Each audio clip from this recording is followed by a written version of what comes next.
Nice girls 2024ல Tamil டப்புல நெட்ஃபிளிக்ஸ்ல வெளிவந்த ஒரு action comedy movie லோமஸ் ரயிலியோ இந்த படத்தை டைரக்ட் பண்ணிருக்காங்க. எலைஸ் செபி மற்றும் பல இந்த படத்தை நடிச்சிருக்காங்க. இந்த படத்துடைய கதையை பார்த்தலாம். படத்துல 2 ஹீரோயின்கள். இவங்க போலீஸ் ஆபீசர். ஹீரோயின் அவங்களுடைய பிரதர் மர்மமான முறையில கொல்லப்பட்டுருவாங்க. இந்த கேஸ் இவங்க 2 பேரும் ஹேண்டில் பண்ணுவாங்க. ஆரம்பத்துல இவங்க 2 பேத்துக்கும் பிடிக்காது, முட்டிக்கும் மோதிக்கும். அதுக்கப்புறம் அப்படி இப்படின்ட்டு இவங்க 2 பேரும் ஒண்ணு சேர்ந்து இந்த கேஸை ஹேண்டில் பண்ணுவாங்க. இவங்க இந்த கேஸ் இன்வெஸ்டிகேஷன் பண்ண பல திடுக்கிடும் சம்பவங்கள் நெறைய இருக்கும். இப்ப இறுதியில இந்த கேஸ அவங்க எப்படி கண்டுபிடிக்கிறாங்க? இறுதியில என்னாச்சு? அப்படிங்கிறது தான் இந்த படத்துடைய ஒன்லைன். இப்ப இந்த படத்துடைய பாசிட்டிவ் பார்த்தாவே, இந்த படத்துல நடிச்சிருக்க 2 ஹீரோக்களும் செம்மையா பெர்ஃபார்ம் பண்ணியிருக்காங்க. ஃபர்ஸ்ட் ஹாஃப்ல இருந்து கடைசி வரைக்கும் இவங்களுடைய கேரக்டர்ஸ் சூப்பரா எழுதி எடுத்திருக்காங்க.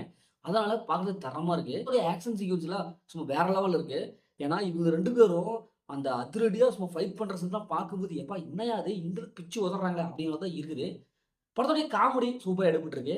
ஃபர்ஸ்ட் ஹீரோயின் ஃபுல்லா காமெடி பண்ணுவாங்க. அவங்க பார்த்தா தான் தான் இந்த உலகத்திலே நம்பர் 1 போலீஸ் அப்படின்னு சொல்லிட்டு அப்படி இப்படின்னு அந்த உதாரணோட காட்சி. அதுக்கப்புறம் இன்னும் 2வது ஹீரோயின் அவங்களும் காமெடி பண்ணுவாங்க. இவங்க 2 பேத்துக்கு ஃபர்ஸ்ட்டே காமெடியா முட்டிக்கும் மோதிக்கும்.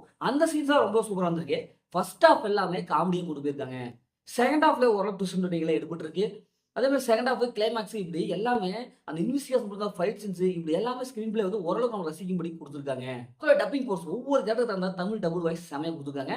படத்தோட பிஜிஎம் மியூசிக் படத்துக்கு என்ன தேவை குடுத்துருக்காங்க. சினிமாவோட ஹை குவாலிட்டி விஷுவல் அப்படி குடுத்துருக்காங்க. இப்ப இந்த படத்துடைய மைனஸ்ன்னு பார்த்தாவே ஸ்டோரி தாங்க.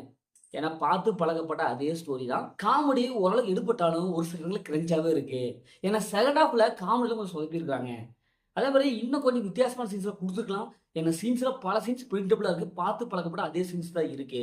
இந்த படத்த ஃபேமிலியோட பார்க்கணும்னா கண்டிப்பா ஃபேமிலியோட பார்க்கலாம். படத்துல அந்த மாரி சீன்ஸ் எதுவுமே இல்ல. முதல்ல இந்த படம் சூப்பரா இருக்கும், சுமாரா இருக்குன்னா இந்த படம் ஒன் டைம் வாட்ச் தான் நான் சொல்றேன். ஓகே இதே மாரி அடுத்த ஒரு புதிய மூவி ரிவ்யூ சந்திப்போம். உங்களிடமிருந்து உங்கள் கவி பாரத்.